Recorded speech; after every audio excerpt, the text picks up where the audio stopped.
Então vamos lá, né? Continuando aqui o vídeo sobre o diagnóstico de gravidez. Então, só para recapitular o vídeo passado, que a gente falou mais sobre a questão da fecundação, né? O que que acontece?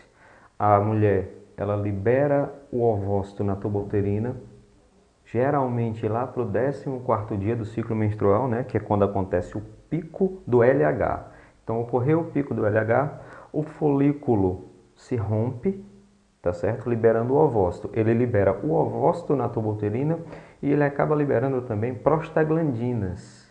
E essas prostaglandinas acabam promovendo os movimentos peristálticos da tuba uterina, tá certo? É por isso que muitas vezes a mulher pode até sentir uma dor da ovulação, né? Que a gente chama de dor do meio, que é quando a mulher sente uma dor que geralmente pode estar relacionada com a ovulação pelo fato de que o folículo libera essas prostaglandinas, tá certo? E aí o que é que acontece? As fímbrias que estão na tuba uterina fazem os seus movimentos ciliares, né, e vão transportando o ovócito até o útero. Então, nesse meio caminho aí, pode acontecer uma fecundação. E geralmente a fecundação ocorre numa região da tuba uterina que é a ampola uterina, tá certo? Na região ampular. Então, vamos lá. Houve a fecundação, houve a formação do zigoto, né? E esse zigoto vai começar a sofrer sucessivas mitoses, formando os blastômeros até chegar no útero, né? Aproximadamente lá pelo 5º, 6º dia, forma-se a mórula, que é uma massa maciça de células, ok? E essa mórula vai se encaminhando em direção ao útero. Aproximadamente 7 a 10 dias, essa massa de células se implanta no útero, já com outra formação, o blastocisto, né? Que tem uma cavidade que é a blastocele. O conteúdo interno vai ser o embrioblasto e o externo vai ser o trofoblasto, que vai formar as estruturas anexas, ok? Então, o que que acontece? Lá pelo 7º dia vai acontecer essa nidação, né? E o embrião vai se implantar no endométrio, ok? Ele vai seguindo o endométrio, se nutrindo do glicogênio, né? Do endométrio secretor e vai acabar se implantando. Geralmente essa implantação ocorre no fundo do útero, que é a região que está mais próxima das tubas uterinas, ok? As tubas uterinas, elas estão próximas do fundo do útero. Geralmente, na obstetrícia, a gente não usa o termo endométrio. É mais utilizado o termo decídua. A decídua nada mais é do que o endométrio secretor de glicogênio numa mulher grávida, tá certo? Então, houve a fecundação,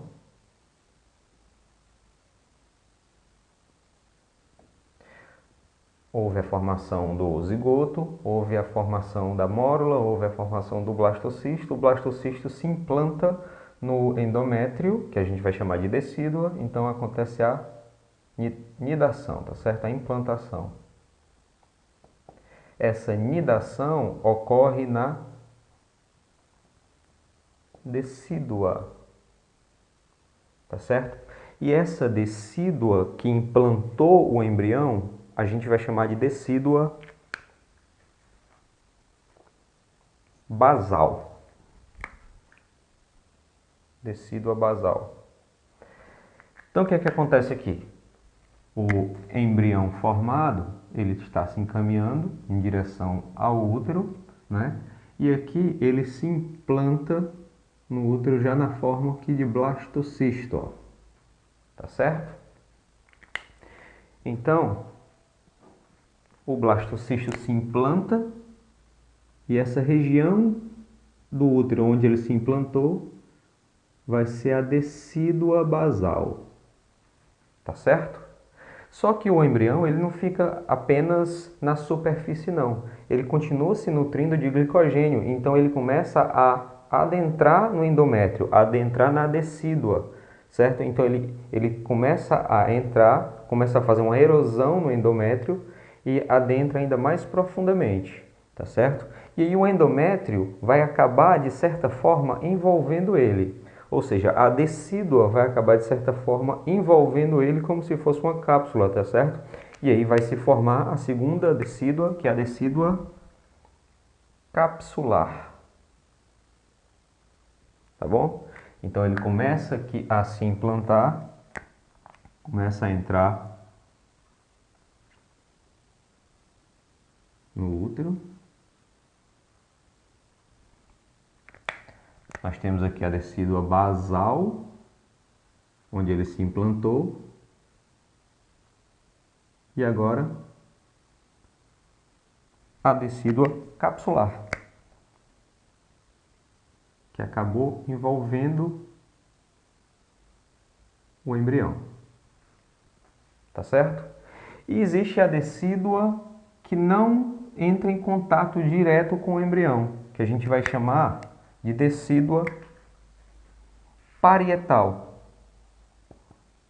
porque vai ser a decídua da parede do útero que não entra em contato com o embrião, mas ela é importante porque vai chegar um momento em que ela vai se juntar com a decídua capsular, ok?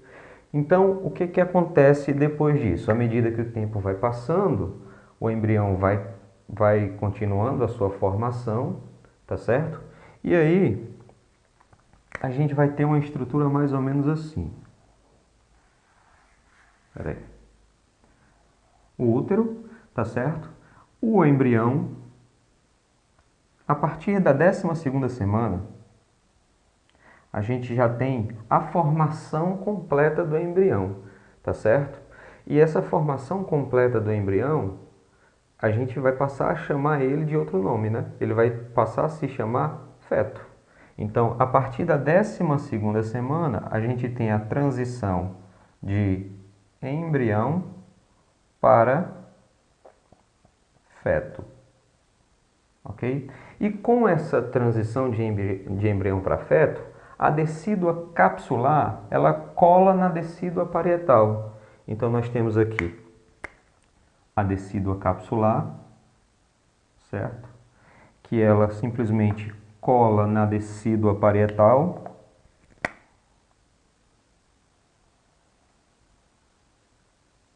Ok? E na verdade elas se fecham aqui.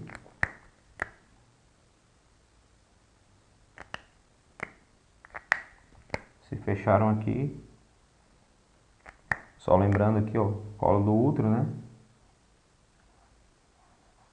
Muito mal desenhado, mas está aí. Pronto. Ok? E aí nós temos a passagem de embrião para feto, então a gente já tem o feto formado aqui. Aqui as mãos, aqui os pés. Enfim, mais ou menos assim. E nós temos o cordão umbilical que se formou a partir da decídua basal. Tranquilo? Bom, então vamos só recapitular aqui. Acontece a fecundação, o embrião se implanta na decídua, formando a decídua basal, lá pelo 7º a 10º dia, ok? Ocorreu a nidação, e aí esse embrião começa a produzir no sincisto trofoblasto, lembra? O HCG, e o HCG vai estimular o corpo lúteo a continuar produzindo a progesterona, que é o hormônio da gestação, tá certo? E aí o embrião vai se nutrindo de glicogênio e vai entrando no endométrio, entrando na decídua, até a decídua envolver ele completamente. A gente vai chamar isso de decídua capsular, ok? E a decídua que não envolve o embrião a gente chama de parietal. A partir da 12ª semana o embrião já está todo formado, tá certo? A gente passa a chamar ele de feto. E aí esse feto, ele vai estar ligado agora pelo cordão umbilical, ele vai passar a se nutrir da placenta, tá certo? Antes ele estava se nutrindo de quê? Do glicogênio, né? E agora ele vai passar a se nutrir da placenta, tá certo? Recebendo nutrientes através do fluxo sanguíneo, ok? E aí a decídua capsular cola na decídua parietal, tá certo? A partir da 12ª semana, a gente vai ter o embrião nessa forma, lembrando que ele vai estar envolvido por um líquido, não é? Que é o quê? Que é o líquido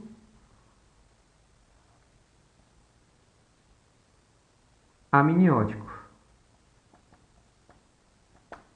tá certo? A junção da capsular com a parietal forma as duas estruturas que são as membranas ovulares, tá certo? A que está mais ligada à mãe, a gente vai chamar de córeo, e a que está mais ligada ao feto, a gente vai chamar de amnio, tá bom? E dentro tem o líquido amniótico, certo? E o embrião é formado a partir da decídua, o cordão umbilical a partir da decídua basal. Tranquilo? Vamos continuar.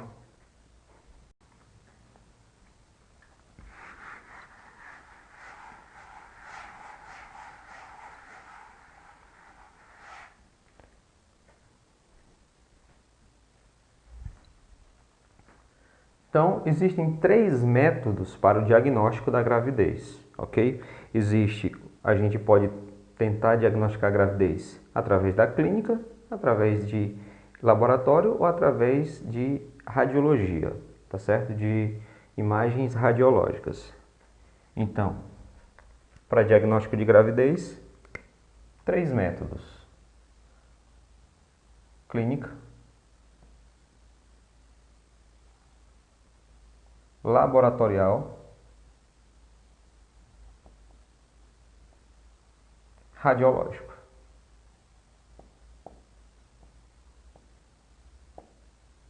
Tá certo? Bom, vamos começar pelo método de diagnóstico clínico. Como clinicamente a gente consegue diagnosticar uma gravidez, né?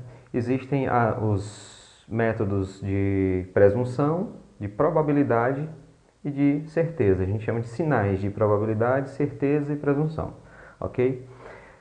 Quais são os sinais de presunção? Bom, basicamente são aqueles sinais bem inespecíficos, ok? Que a mulher relata, mas que pode não ser uma gravidez, pode ser apenas outra manifestação qualquer. Por exemplo, atraso menstrual pode ser apenas uma desregulação do ciclo.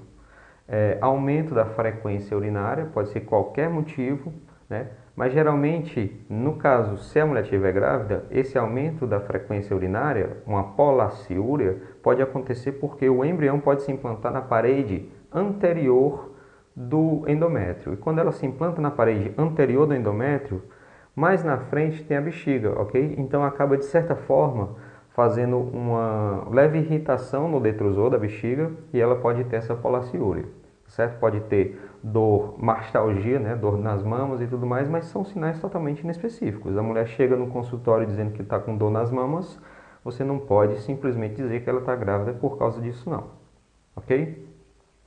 Os sinais de probabilidade e de certeza e também os sinais de presunção, eles basicamente ocorrem por conta de um fenômeno importante que envolve os hormônios da gestação, ok? Progesterona e estrógeno.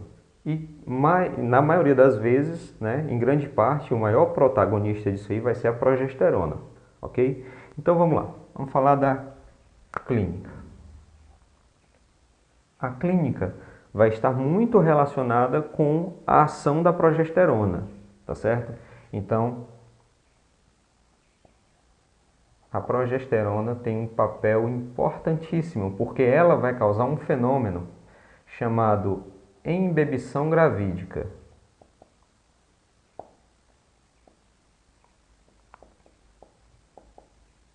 O que seria a embebição gravídica?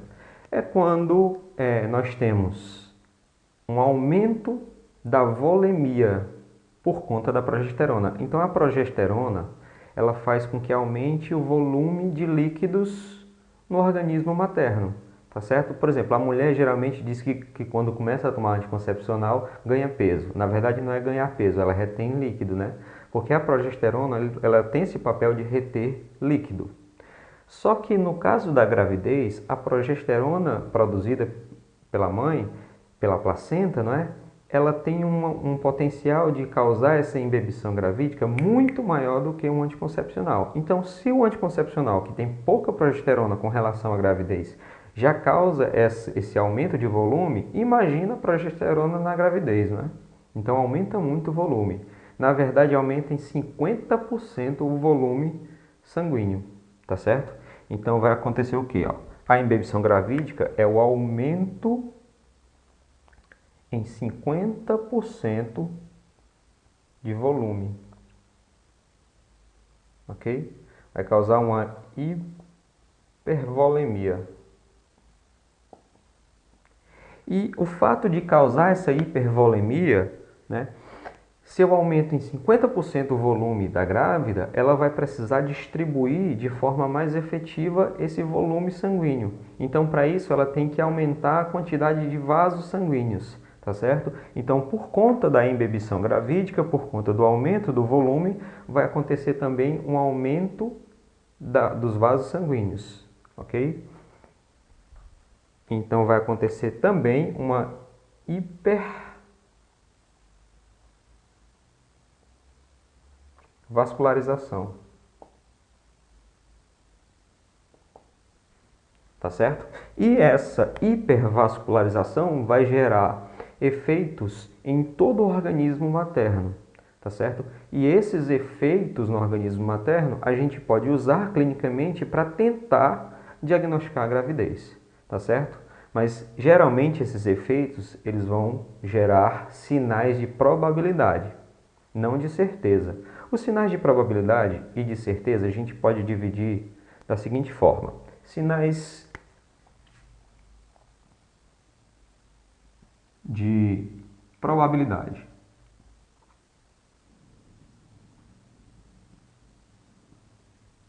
Sinais de probabilidade são aqueles em que eu percebo mudanças no organismo materno, tá certo? E sinais de certeza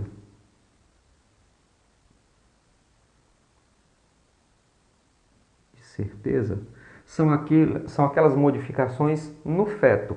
São modificações em que o feto produz esse achado, tá certo? Então, se o achado foi causado por uma mudança na mãe, sinais de probabilidade. Se o achado foi ocasionado por uma mudança no feto, por culpa do feto, digamos assim, sinais de certeza, tá bom? Então, os sinais de certeza basicamente só são dois clínicos, ok?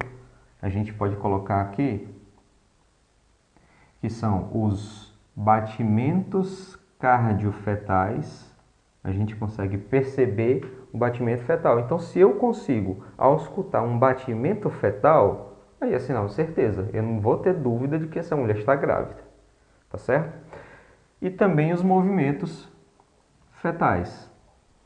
O movimento fetal ele só pode ser diagnosticado, digamos assim, pelo médico ou pelo profissional da saúde. Então, se a mãe chega referindo que está sentindo a barriga mexer e tal, esses movimentos, não é sinal de certeza. O sinal de certeza vai ser se o médico conferir algum profissional de saúde e perceber esses movimentos fetais. Aí se tem esses movimentos fetais, óbvio que também é um sinal de certeza, tá bom? Agora, o grande problema, digamos assim, nos estudos para provas de residência e tudo mais, são os sinais de probabilidade, porque envolve todos aqueles epônimos, né? Muitos sinais, e aí infelizmente a gente acaba tendo que decorar quase todos eles, tá certo? E é o que a gente vai falar agora. Deixa eu apagar.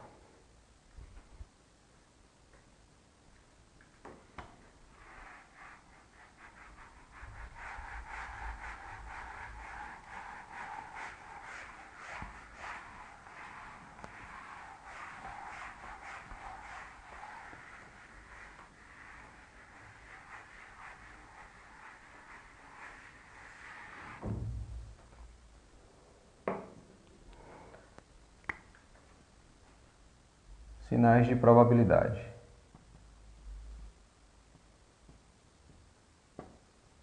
Bom, quando a mulher chega no consultório, é necessário que se faça siga todo aquele roteiro que é aprendido na faculdade, tá certo? Então, anamnese, inspeção, o toque vaginal é importante, tá bom? Porque tudo isso vai culminar com um aumento muito grande da probabilidade dela estar ou não grávida, tá certo? Então, na anamnese, óbvio que ela tem que ter um atraso menstrual, tá certo? Então, isso aí já Se a mulher atrasou a menstruação, até que prove o contrário, ela está grávida, tá certo? Aí vai se pedir o beta-HCG e tudo mais, certo? Na inspeção, tem que ser feita uma inspeção crânio-caudal para olhar todo o corpo da mulher e procurar os sinais de probabilidade, os sinais de hipervascularização por conta da imbebição gravídica causada pela progesterona, tá bom? Então, vamos lá, na inspeção, o que é que deve ser feito? Vamos ver quais são as modificações na cabeça da mulher. Quais modificações podem ter na cabeça? Bom, existe o sinal de Alban. Sinal de Alban. Esse sinal, ele nada mais é do que uma descida da linha de implantação dos cabelos. É como se na mulher começassem a nascer cabelo na testa dela, tá certo? Só que não é cabelo, é mais fininho. A gente chama de lanugem. Então, é o surgimento da lanugem. Isso a gente chama de sinal de Alban, tá certo? A gente também tem a verificação do cloasma ou melasma gravídico, tá certo? Que é uma hiperpigmentação, geralmente da região malar, a região mais exposta ao sol. E nesse caso, mais por culpa do hormônio melanotrófico do que mesmo por culpa da progesterona, tá certo? Então a gente também tem aqui o melasma ou cloasma gravídico. Tá certo? Continuando, descendo aqui, pescoço. O que é que a gente vai encontrar de importante no pescoço? Na gestação, o que acontece é um aumento da tireoide, tá certo? A tireoide aumenta e aumenta a produção de hormônios tireoidianos. Só que a gente não percebe isso laboratorialmente porque os hormônios tireoidianos estão acoplados às suas proteínas carreadoras. Então, a gente não vai aumentar a fração livre desses hormônios, tá certo? Mas mesmo assim, a gente tem um aumento da tireoide.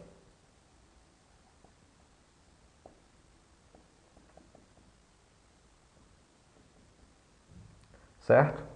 Descendo ainda mais, vamos chegar aqui no tórax.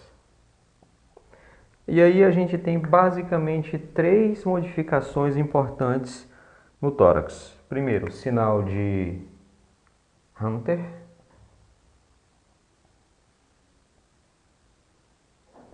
Sinal de Hunter, também chamado de areola secundária, na verdade é uma hiperpigmentação da areola, tá certo? E geralmente essa hiperpigmentação também ocorre por conta do hormônio melanotrófico, tá certo? E chama areola secundária, na verdade o certo nem seria a areola secundária, porque para ser isso, dá a entender que deveria ser um duplo contorno da areola, né? Mas na verdade o que acontece na mulher grávida é que a areola perde os seus limites. Não dá para você ver direitinho os limites da areola não, tá certo? Então isso vai ser o sinal de Hunter. Agora sim, por conta da hipervascularização, vai aumentar a rede de vasos sanguíneos nas mamas, ok? Então a gente vai chamar isso de rede venosa de Haller, tá certo? Então a mama ela fica bem mais vascularizada, ok? E aumenta também, acontece também a hiperplasia dos ácinos glandulares, ok? Que a gente vai chamar de tubérculos de Montgomery. Tubérculos de Montgomery, ok? Então vamos descer mais. Agora eu vou apagar isso aqui.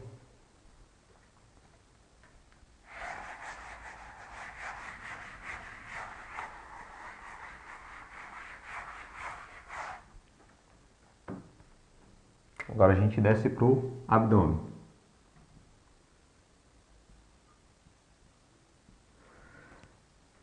Quais são as modificações no abdômen, né? A gente tem aí basicamente o aumento do volume do abdômen, porque dependendo do trimestre a gente vai ter realmente o aumento do volume do abdômen, tá certo? A gente vai ter o surgimento da linha nigra.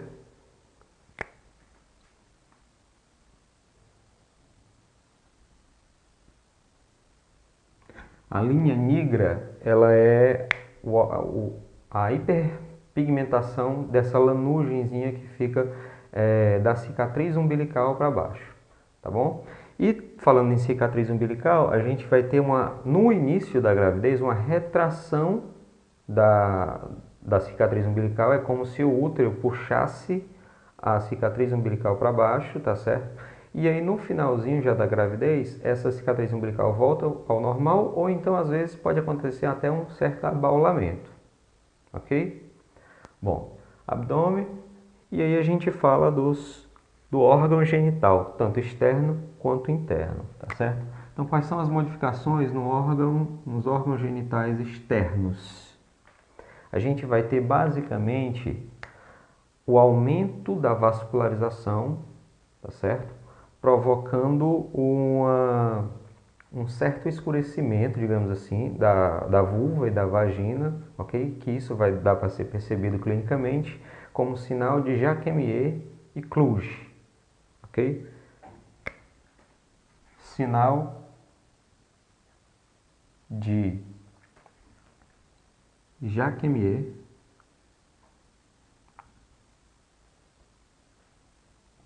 Cluge. O que seria isso, né? Jacqueminot vai ser o escurecimento da vulva e Cluge vai ser o escurecimento da vagina. Tá bom? E, para finalizar, os órgãos genitais internos. Aí aqui a gente tem realmente muitas modificações, porque o útero é o órgão que mais sofre modificações durante a gravidez, tá certo? Para ter uma ideia, ele passa de 7 centímetros para 30 centímetros, tá bom? Então, quais são os sinais de modificação uterina? A gente tem o primeiro aqui, uma regra, não é nem um sinal, é uma regra chamada de regra de Goodell. Goodell foi a primeira pessoa a descrever a consistência do colo do útero, ok? Então ele dizia que o colo do útero ele tem uma consistência de nariz numa mulher não grávida e uma consistência de lábio numa mulher grávida, tá certo? Por que acontece esse amolecimento, né? Por conta da imbebição gravídica, tudo isso por conta da progesterona, tá certo? Então acontece um amolecimento do colo do útero e aí a gente chama isso de regra de Goodell, tá certo? Alguns outros, digamos que pesquisadores, para colocar, digamos, o seu nome na história, acabaram fazendo outras descrições diferentes, mas que na verdade todas elas obedecem à regra de Goodell, tá certo? Então digamos que o mérito é para Goodell, ok? Mas para colocar o seu nome na história, alguns outros fizeram outras denominações e acabou ficando também, tá certo? Então, por exemplo, aqui existe o sinal de Bonner.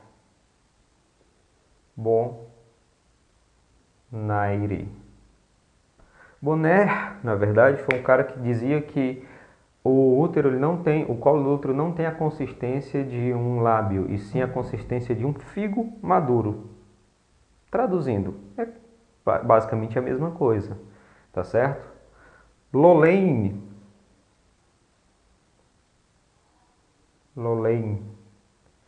foi o cara que disse, não, ele não tem a consistência de um figo maduro, ele tem uma consistência pastosa, cística, fibrosa, ou seja, ele não conseguiu nem definir, na verdade, a consistência do colo do útero. Mas para colocar o nome na história, ele fez essa denominação, tá certo? Egar, vou colocar aqui, sinal de Edgar. Edgar, ele dizia que, na verdade, o istmo é que amolecia. Hoje em dia a gente sabe que, na verdade, é o útero todo que amolece por conta da imbibição gravídica, né? Mas Edgar, ele dizia que era o istmo que amolecia. E, na verdade, acontece isso também, só que o útero todo. Então, amolecimento do istmo é o sinal de Edgar, ok? E, para finalizar, tem o sinal de Ladin. Ladin dizia que, na verdade, o que estava amolecido não era o colo do útero, nem o istmo. O que estava amolecido era a parede toda anterior do útero. E hoje em dia a gente sabe, né, que o que está amolecido é o útero todo, ok? Inclusive, ele está tão amolecido que você consegue prender ele, prensar ele com as mãos mais facilmente. E isso a gente vai chamar de sinal de Rosapfel. Rosapfel. Ok? Você consegue prender o útero, tá bom? Você consegue prender o útero melhor, tanto porque ele está amolecido, quanto porque ele acentua a sua antiversoflexão. É como se ele caísse mais para cima da bexiga, tá certo? E isso também é outro sinal semiológico. A gente vai chamar de sinal de McDonald.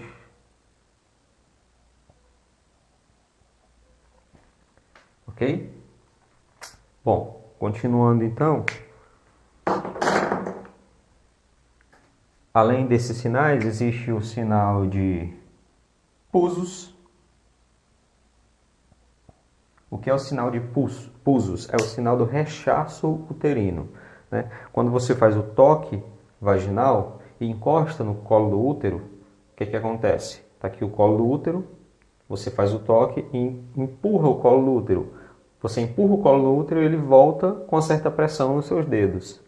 Numa mulher grávida, você empurra o colo do útero, ele volta com uma certa pressão nos seus dedos e com um certo... como se ele estivesse balançando, como se tivesse líquido lá dentro, tá bom? Como se fosse um rechaço mesmo, ok? Então, por isso, é o sinal de pulsos, o sinal do rechaço uterino, tá bom? Tem muitos sinais, né? O que mais? O sinal de pisca-seque.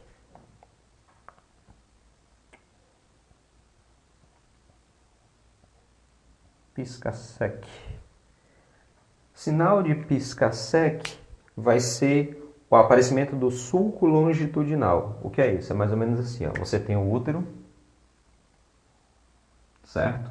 E aí, o local de implantação do embrião vai fazer com que aquela região aumente mais do que a região que não tem o embrião implantado, pelo menos até a 20ª semana. Então, se o embrião se implantou aqui, essa região, ela vai crescer mais do que essa outra região, formando um sulco longitudinal, tá certo? Então, o útero vai começar a crescer e essa região cresce um pouco mais.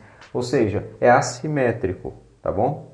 A partir da 20ª semana, o útero ele sofre um fenômeno chamado fenômeno da conversão, e isso vai ser simétrico e não mais assimétrico. Então, a partir da 20ª semana, isso aqui some e o útero ele tem uma forma mais simétrica, mais globosa, tá certo? Isso é o sinal de pisca-seque. Tem o sinal de Hartmann. O sinal de Hartmann é o sinal da implantação, da nidação. Então, quando o embrião se implanta, ou seja, quando o blastocisto se implanta na decídua, pode acontecer um sangramento, tá bom? Esse sangramento é o sinal de Hartmann, ok? Deixa eu apagar aqui.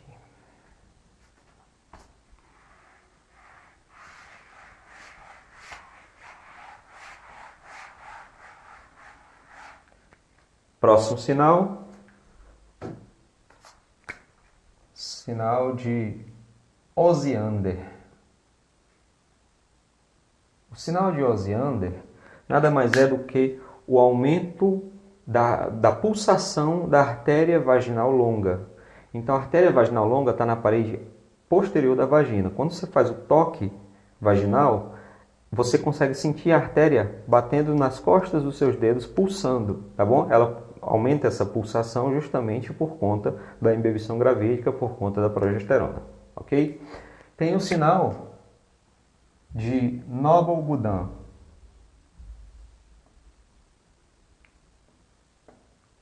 O sinal de Noble-Boudin, escreve Noble-Boudin, é o desaparecimento dos recessos laterais da vagina. Então, olha só, você tem aqui o útero, né? E aqui, vagina, os recessos laterais. Então, quando você faz o toque vaginal e vai escorregando o dedo pela parede lateral da vagina, você vai conseguir sentir esses recessos laterais. Quando a mulher está grávida, o útero passa de uma forma piriforme para uma forma mais de barril, mais globosa. E aí, o que vai acontecer é que ela vai perder esses recessos laterais, tá certo? Então, perde os recessos laterais. Tá certo? Por que isso não é um sinal de certeza de gravidez? Porque o útero ele pode ficar assim por outros motivos, por pólipos, por miomas, tá certo? Por tumores, ok? Existe também aqui um sinal, que é o sinal de... Deixa eu ver se eu lembro aqui.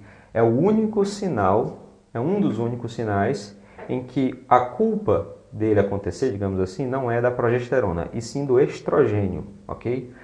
Que é o sinal de... Agora eu esqueci, mas... Ah, sim, é o sinal de Braxton Hicks. O que é o sinal de Braxton Hicks, né? Acho que todo mundo já ouviu falar nas contrações de Braxton Hicks. Na verdade, quando a mulher está grávida, a progesterona faz toda aquela ação que eu já falei e a função do estrogênio é basicamente aumentar a oferta de actina e miosina, ou seja, proteínas de contração muscular, não é? Então a função do estrogênio é promover as contrações musculares. Ela aumenta a oferta de actina, miosina e de ATP para o útero contrair. Quando a mulher está grávida, o útero está contraindo durante toda a gestação. Ele não vai começar a contrair a partir do trabalho de parto, não, tá certo? Claro que as contrações vão ser mais efetivas no trabalho de parto, tá bom? Mas a questão é, o útero está contraindo desde o começo da gestação, e ele está contraindo desde o começo da gestação por causa do estrogênio, ok? A mulher, ela passa a sentir essas contrações a partir de 20 milímetros de mercúrio, ok? Então, entre 20 e 29 milímetros de mercúrio, ela consegue sentir essa pressão. A gente vai chamar então isso aqui de sinal de Braxton Hicks. Ela consegue sentir essa contração. A partir de 30 milímetros de mercúrio, essas contrações já são dolorosas, tá bom? Então, não vão mais ser contrações de Braxton Hicks. As contrações dolorosas só devem acontecer basicamente nos pródromos de trabalho de parto e no começo do trabalho de parto, tá certo? Então, ela consegue sentir as contrações, mas não é para sentir dor, ok? Muito bem. O que mais? Nós temos muitos sinais mesmo, né? Mas basicamente são esses aí, ok? E lembrando, voltando aqui, os sinais de certeza, né? Movimentos fetais e batimentos cardíacos fetais. Tudo isso na parte de clínica, diagnóstico, como a gente pode fazer o diagnóstico clínico? Dessa forma. Como a gente pode fazer o diagnóstico laboratorial e radiológico são os próximos que a gente vai ver agora, ok?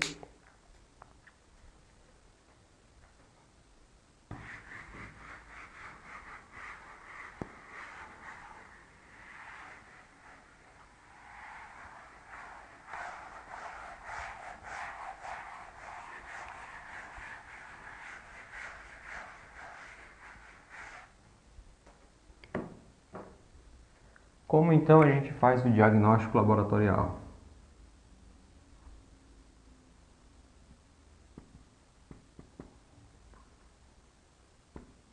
Laboratorial. Bom, existem três formas, tá certo? Existem os o principal e o melhor de todos, que é o radioimuno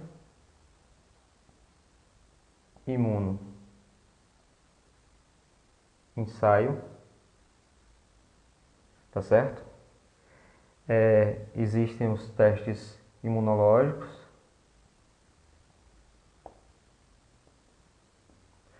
e existem os biológicos, ok? O radioimunoensaio é o melhor de todos. Quando eu falo o melhor de todos, é o melhor de todos para a detecção do beta-HCG, tá certo? Então, o diagnóstico laboratorial ele serve para a detecção de HCG, de beta-HCG, a porção beta, que é a porção específica, não é? Então, olha só, o radioimunoensaio ele é tão eficiente que ele consegue detectar o beta-HCG 10 dias depois da fecundação.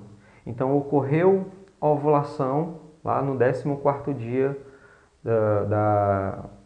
do ciclo menstrual, né? 10 dias depois, o radioimunoensaio já consegue detectar beta-HCG, tá certo? Então, ele consegue detectar o beta-HCG, ok? Antes mesmo da mulher ter o atraso menstrual, certo? Então, ela consegue detectar a partir, sei lá, do 24º, 25º dia, né? E a gente sabe que um ciclo normal ele é até 28 dias, né? A partir do 29º, que seria o primeiro dia do ciclo, acontece a menstruação. Então, o radioimunoensaio consegue detectar o beta-HCG antes de acontecer o atraso menstrual, tá certo? Então, no caso, vai ser o melhor exame para se fazer para diagnosticar beta-HCG. Não estou dizendo que é o exame de certeza, não é o melhor exame para diagnosticar gravidez, não, tá certo? Porque o beta-HCG ele pode aumentar por outras causas. Ele pode aumentar por um coriocarcinoma, tá certo? Ele pode aumentar por uma mola hidatiforme, como a gente já viu no vídeo anterior, ok? Os imunológicos são basicamente os testes de farmácia, tá certo? Que é o de urina, para detecção do beta-HCG na urina ou detecção do beta-HCG no sangue, ok? Então, imunológico, urina e sangue. O biológico, ele obviamente não é mais feito, tá certo? É só mesmo para dizer que historicamente era feito isso. Os exames, quando não tinha esses outros exames, os biológicos eram feitos. Basicamente, pegava-se a urina da mulher que suspeitava que estava grávida, injetava essa urina em camundongos, sapos, coelhos pré-púberes. Aí o que acontecia? Matava-se esses animais e tirava os ovários. Se os ovários estivessem hiperemiados, edemaciados, aí dava-se o diagnóstico de gravidez. Óbvio que hoje em dia ninguém faz mais isso, tá certo? Bom, o melhor exame mesmo para se fazer são os de radiologia, tá certo? Ou seja, o melhor diagnóstico não é o laboratorial, e sim o radiológico.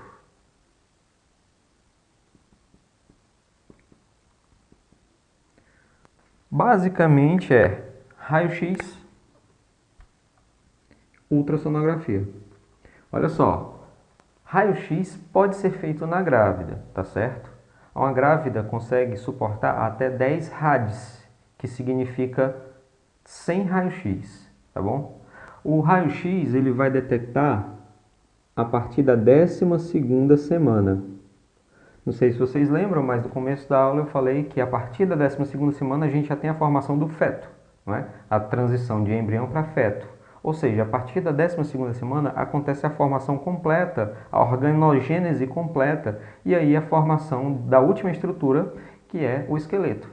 Então, se você faz um raio-x numa mulher grávida de 12 semanas, você consegue ver um esqueleto lá, tá certo? Então, isso vai ser um sinal de certeza, tá bom? Mas, basicamente, é só isso. Ou seja, eu não vou conseguir diagnosticar cedo essa gravidez, tá bom? Eu só vou conseguir dizer, ó, você está grávida e eu só sei que você tem mais de 12 semanas para cima, tá certo? Então, não é feito o diagnóstico radiológico, é feito mais de raio-x, é feito mais o radiológico no caso da ultrassonografia, tá certo? A ultrassonografia, principalmente de primeiro trimestre, ela é muito eficiente no diagnóstico, porque a partir da quarta semana, deixa eu colocar assim, a partir da quarta semana, ela já consegue detectar o saco gestacional, ok? Então é um método bem precoce com relação a esses outros aí. Tranquilo? Bom, a partir de agora, já que a gente já fez o diagnóstico de gravidez, é necessário que se faça o quê? A idade gestacional e a data provável do parto, tá certo?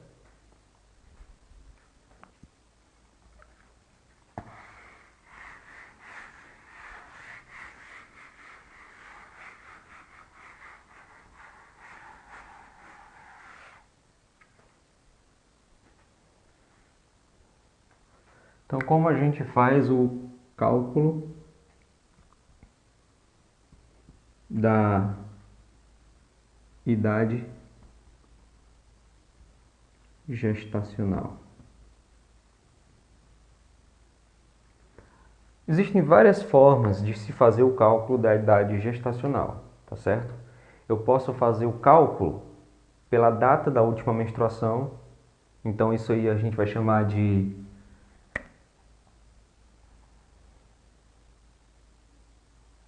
regra de Nageli, tá bom?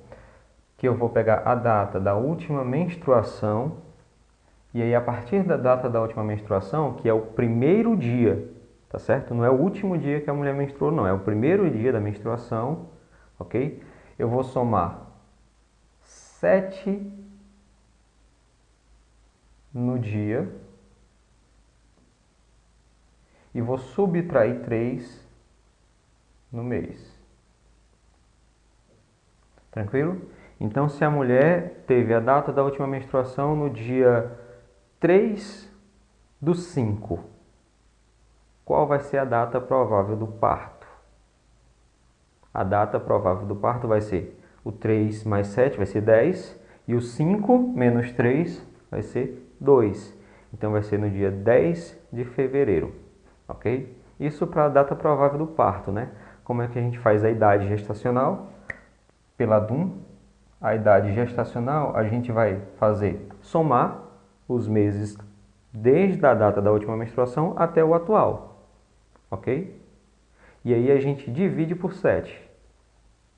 Então, se a mulher ela teve a data da última menstruação no dia 3/10 e nós estamos no dia 3/12, eu vou pegar e somar todos esses dias, ok? E dividir por 7, certo? Continuando aqui, eu também posso tentar, só que esse método, na verdade, ele não é tão eficiente não. Por quê? Porque nem sempre a mulher sabe a data da última menstruação, tá certo? A gente pode utilizar, por exemplo, um dos melhores métodos, aliás, o melhor método para a idade gestacional, para o cálculo, é através da ultrassonografia do primeiro trimestre, ok? Então, ultrassonografia do primeiro trimestre, ela vai ser bem mais eficiente, tá bom? Com a margem de erro de 7 dias para mais ou para menos. Então a gente tem aqui o parâmetro, que é o CCN, comprimento, cabeça, nádega. Então o ultrassonografista ele vai fazer o comprimento da cabeça e da nádega, tá certo? E aí ele vai estipular a partir disso a data, aliás, a idade gestacional, ok? No primeiro trimestre, isso geralmente dá uma margem de erro de 7 dias para mais ou para menos. Se for no segundo ou terceiro trimestre, aí já vai aumentando essa margem de erro, tá certo? E a partir do segundo trimestre, o parâmetro não é mais o comprimento cabeça-nádega, tá certo? O parâmetro é o diâmetro biparietal, ok? Muito bem. Outras formas, movimentos fetais, por exemplo. Como a gente já tinha falado no começo, os movimentos fetais. O problema é que eu só consigo detectar movimentos fetais a partir da 16ª semana. Então eu só vou diagnosticar se a mulher está grávida de 16 semanas para frente. Ok? O raio-x, como a gente já tinha falado, só vou detectar a partir da 12ª semana, mas eu só vou saber isso, né? Se ela tiver com 11 semanas de gravidez e eu fizer um raio-x, não vai adiantar de nada, ok? Eu posso também fazer pela altura uterina.